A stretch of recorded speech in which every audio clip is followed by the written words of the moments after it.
If you watch a lot of my videos, you've probably heard me mention The Binding of Isaac at some point, and the fact that it's my favorite video game of all time. So you already know the long-awaited next game from the mind of Edmund McMillian had me incredibly excited. Believe it or not, I genuinely still remember when that first Mewgenics teaser came out all the way back in 2012. It was weird as hell and I had no idea what it was even supposed to be, but I knew I wanted to play it. Unfortunately, the game was cancelled at that time after Edmund left Team Meat, but now, nearly a decade and a half later, the project has been revived and it's finally here. In my playtime so far, I can happily say Edmund and Tyler's tactical cat roguelike has hit all the marks I hoped it would. As I've tried to write all my thoughts, I'm finding it difficult to put into words just how complex and satisfying the gameplay loop can be, so I think the best bet here is going to be walking you through a run and sprinkling in my thoughts as we go. So you go into the level. The alley is the first stage. I don't know why we just got 3 sticks. I don't know what caused that. Let's see if we can find out. Okay, here it is. So, this cat, Matt, had a passive where your weapons deal triple damage, but they always break. And 3 sticks get added for that. So we'll give that to the melee people. And let's just go to the first fight. So at this point, if you've played any tactical strategy game, you know what's happening here. You move, use your attacks, you have your mana for these, and what I'm seeing so far is you want to just use those every turn, because you get so much when you end your turn. So we'll do this, a melee attack, and he ran, which actually kind of just screwed me over there, so I guess that turn's over. What does he have? Blows units in a cone back on tile. Next time an ally is targeted, switch places.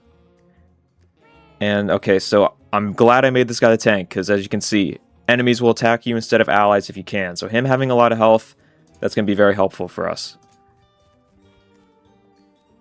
And, yeah, we can hit this little worm. So everything you can hover over, and it'll tell you what it does. So, like, it'll show you what the enemy does, show you if you go to this coin, what it is, show you what your cats do. So, it seems very complicated, but they did a good job of making it make sense, I feel. I don't know if we can do anything here. Okay, we can give 2 mana to someone. And like I said, you might as well just do it. There's no reason really not to. We can actually do it again, even. And this shoots a projectile. Okay.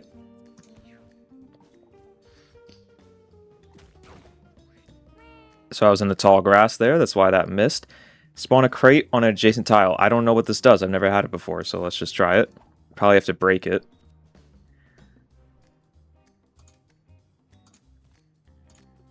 And then this is your main attack. You do that every round.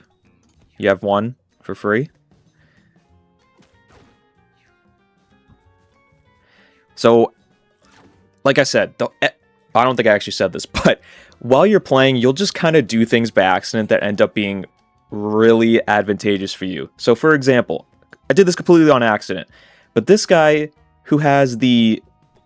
I don't know if it'll show me, but he has that passive where he gets attacked more often, and I accidentally put him in the tall grass. Because I put him in the tall grass, all the enemies are focusing him, and they're not hitting, because it's a higher chance to miss if you're in the tall grass. So there's just so much that you can do that you really will end up doing stuff completely on accident. Oh, I'm on the wrong guy. But so like having him there is very good for me because they're all focusing him instead of attacking anyone who could actually get hit. Completely on accident, but very smart. So I'm going to want him to stay there. So I'm going to not use anything that's going to move me. We'll just do 1 damage to that maggot. And I honestly don't want to move him. That's really good to have him there. At this point, I kind of want to just... I kind of want to just see what's in this box, and this is an easy fight, so let's just try to break this box. Give him some mana, because there's no reason not to.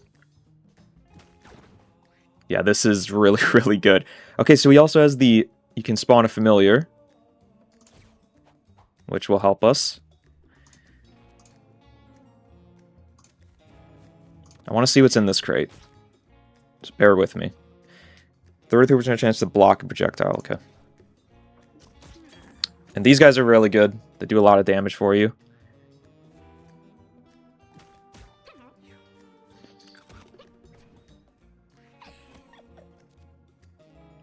Destroy a body, okay. We can do that anywhere. And it's free. That's pretty good.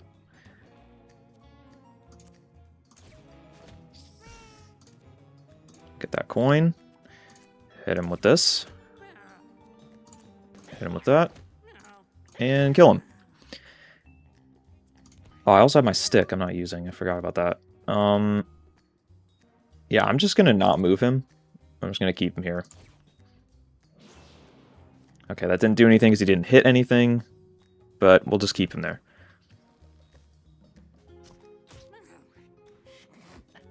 And we're going to break this box, see what that is.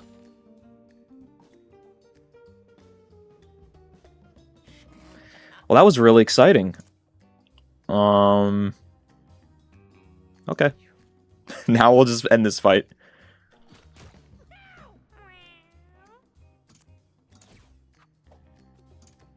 So, like, with those, you just want to spawn them every round. There's really no reason not to.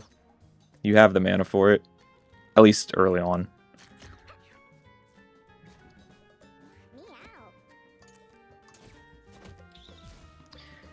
And then let's just get some coins. I don't think I can break that in time.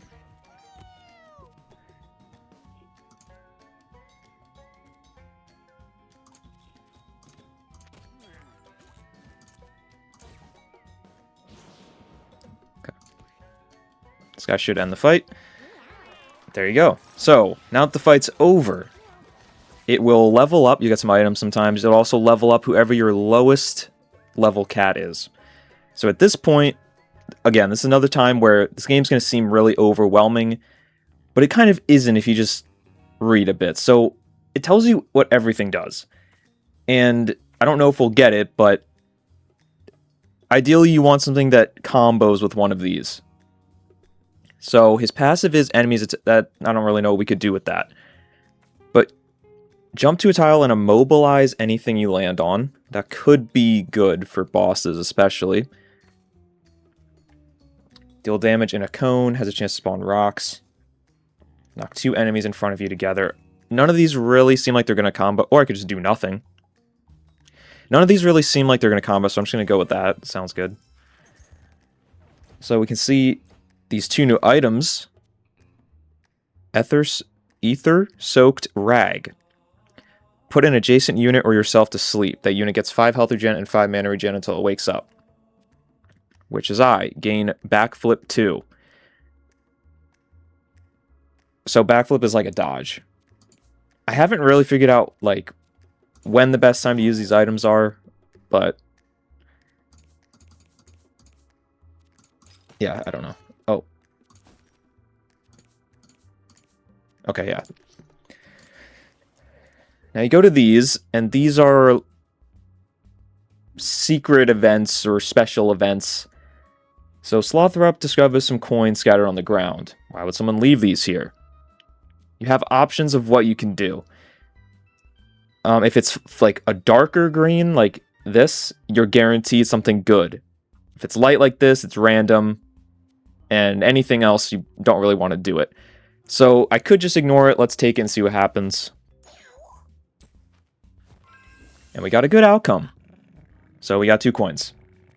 If that didn't work out, you're probably going to take damage or get a debuff or something like that. And then you go on to the next fight. I have never seen this many. That is a lot of people. And I don't know why one's already dead, but that is okay. I don't know if I'll be able to blow that into there. Let's just blow that, and then that should hit. It didn't, because he only goes back 1. Yeah, this is a weird room. This is a very weird room. We kind of just got to move up a little bit here.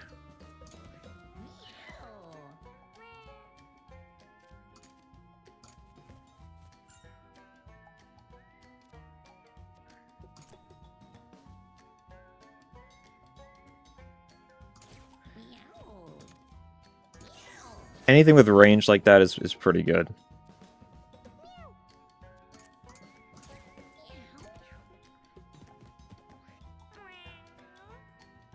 I don't know how I feel about this crate thing, because you can probably get something good from it, though.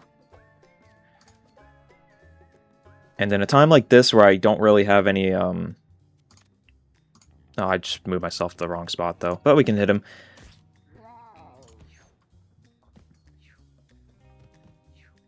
And I am only a couple hours in, so obviously this isn't like a definitive guide of how to play the game. It's just kind of what I've learned so far.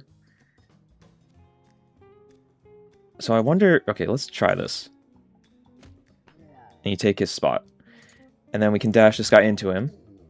This guy has no damage.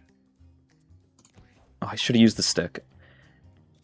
You're constantly going to be thinking of all the things you could have done. And then we'll do that. And kill him. And then desecrate the body. And that should give you coins or health sometimes. Doesn't, of course, that time. And I'm just going to do that twice. Because why not? Oh, he's out of range. Okay.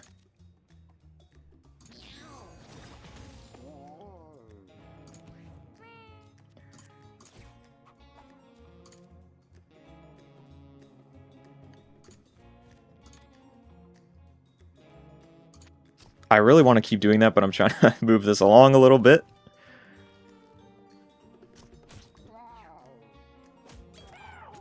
He just killed his own friend.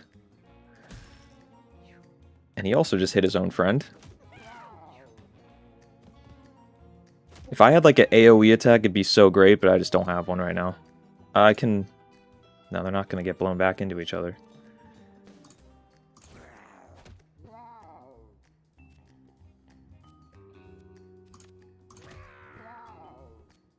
I don't know if that's going to do anything. No. That's fine. Where's the body? I don't know. It's gone.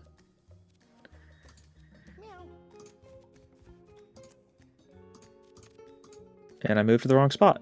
W.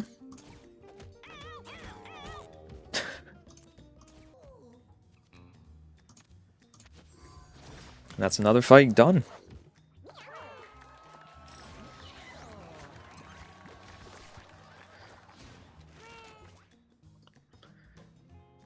Just my archer. Aim at a unit on your next turn. Shoot projectile that always crits and ignores shield.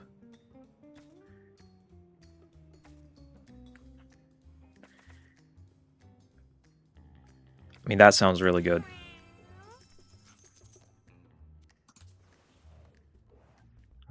And this gives you an item. Creepy photo.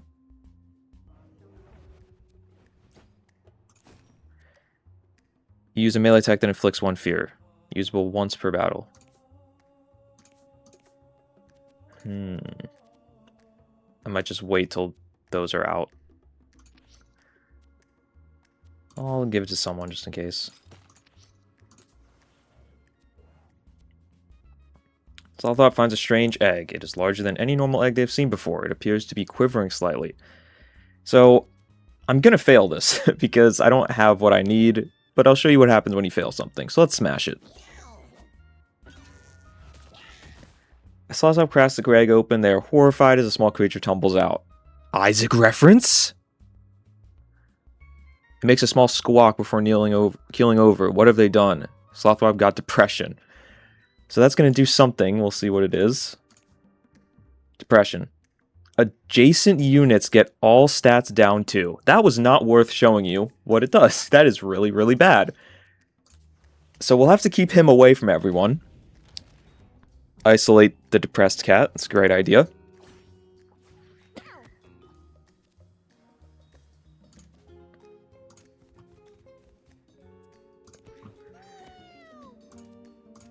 Get you over there.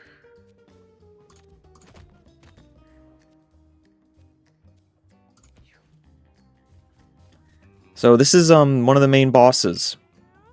So this guy, he's going to do these big area of attacks. You have 1 round to make sure your cats are not in the way of it.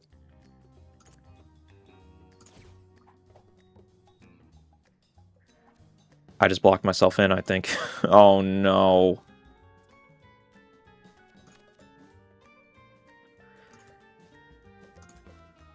And I can't shoot that from here. That's not ideal. At this point, you're hopefully starting to get a good idea of how many intricacies there are to each encounter and every move you make. I'm still early in, so I haven't seen everything or mastered anything yet, but I can already see the crazy potential. And with so many possibilities and different combinations, I doubt I'll ever truly find it all. In other words, if you are a fan of Isaac and its near endless possible synergies, this game is a dream come true. One example of a really insane combo I got on a different run was one of my cats decided he was going to go on a rampage after getting a kill. When this happened, I could no longer control him and he would attack not only enemies, but also my team. He was seemingly gaining turns and mana every kill, so he would just continue playing, unable to be controlled, until he had wiped my entire team and all the enemies, ending the round. It was weirdly effective and carried me all the way until the last boss fight of the second area, and then there was nothing to kill, so the run died. But it was a great representation of the hilarious insanity you can find in Mewgenics. Okay, so that's the first time we saw a cat die. So when they die, they're just downed for 3 rounds. At the end of the fight, if you finish it in 3 rounds, they'll come back. They won't level up, but they'll come back.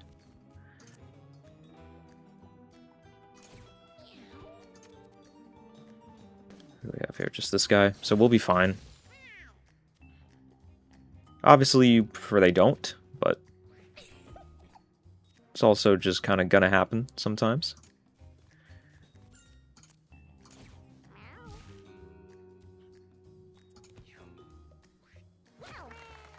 Never seen that before. The enemy just ran. 2 enemies ran, apparently. Matt finds a large amount of poop. Covers his nose to keep himself from gagging at the smell. Destroy it. 10 coins.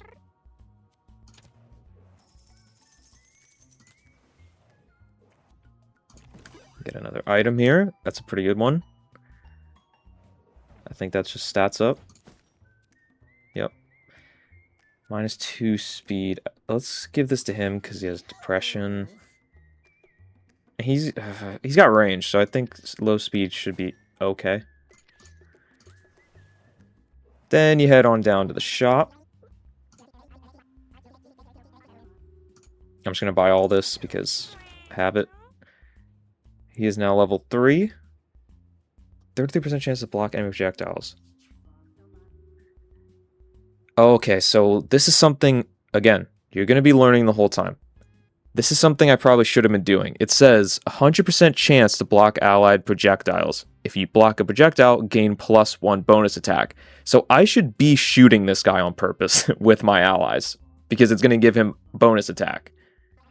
Training band +20% crit chance, and heart.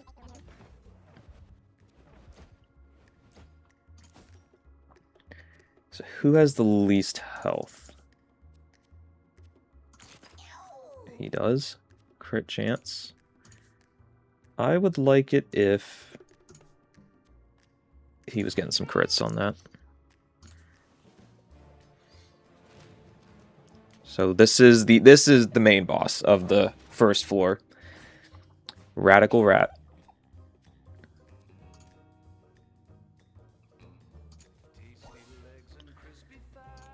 The song here is just insane. Insanely good. And you just want to get out of the way or destroy the bomb. We can't really destroy the bomb from where we are, though. So let's get out of the way.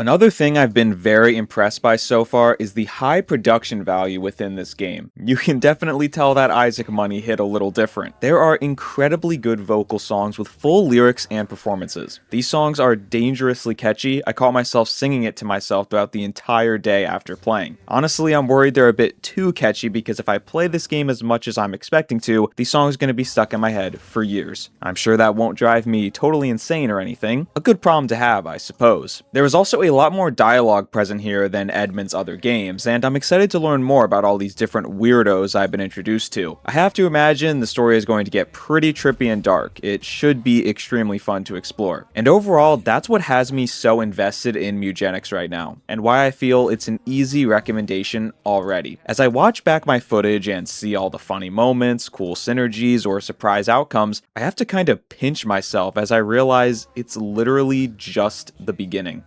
I may have just threw this. No, I should be fine.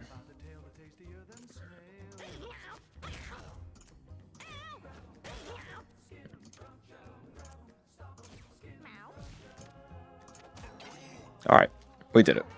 So at this point, you can go down to the sewers. That's stage 2. But honestly, I'm not loving this run. These cats are not very strong. We don't have a healer. I'm not feeling good about going to the sewers. So we're just going to go home. We're just going to end the run, but you're going to have more success this way because you're not going to die. And we're going to keep the items we got, all the food. So now that you're here, this is where kind of the management part comes in. So all these guys that you just went out with, they can't go back. They're considered retired now. With those, you can... No, not that. You can give them to these guys. And they will give you bonuses. So let's give someone to Frank. Who was I not a huge fan of? Because if you get rid of them, they cannot pass on their attacks. This guy, yeah, I'm good on him. I don't want him passing his depression on. So let's give this to Frank. Eventually, when you do that enough, you're going to grow your house, grow different things. What I'm going to do first is we're going to end the day, which is going to use some of this food, and the cats are going to breed. As you see there, they make a kitten. It's going to combine their abilities. Sometimes they fight. Oh, and they kill each other, apparently. I haven't seen this yet. Naomi won the fight and was rewarded with a +1 shoot. So also after every night, you get a stray cat that's in there now. So this guy died in that fight. So we're going to give him to this guy who goes by your name. So that's pretty much it. You keep going. You breed cats. You go again. Try to get out with your items. Get new ones that will mix up the abilities. So like right here, you can see a combo right there. Right? Nice and simple. Claws. Stunned. He chucks a rock. So he chucks a rock. Mabs digs up a small rock. So you can see the combo there. Mabs is going to dig a rock. He can throw the rock at someone. That's about how it goes. All in all, I'll say this. If what you are seeing from Mewgenics in this video looks like it will be up your alley, it most definitely will be. And if you're anything like me, it's probably going to take over your entire life and destroy any semblance of productivity you might have had. It is everything you know and love about Edmund's games cranked up to 1,000. I'm already hearing people say they love it even more than Isaac, and while I am certainly nowhere near ready to say anything close to that, Mewgenics definitely does have many of the same elements and features that made me so obsessed with Isaac. I think more than anything, I'm just so happy we actually got this game. Knowing its complex history makes it all the more special, and it was a true honor to get access to it early in order to put this first impressions video together for you all. If you're watching this after playing Mewgenics on launch day, let me know how you feel about it so far in the comments below. Now if you'll excuse me, I don't want to keep making this video, I just want to get back to playing the game. Lord help me. Thanks for watching.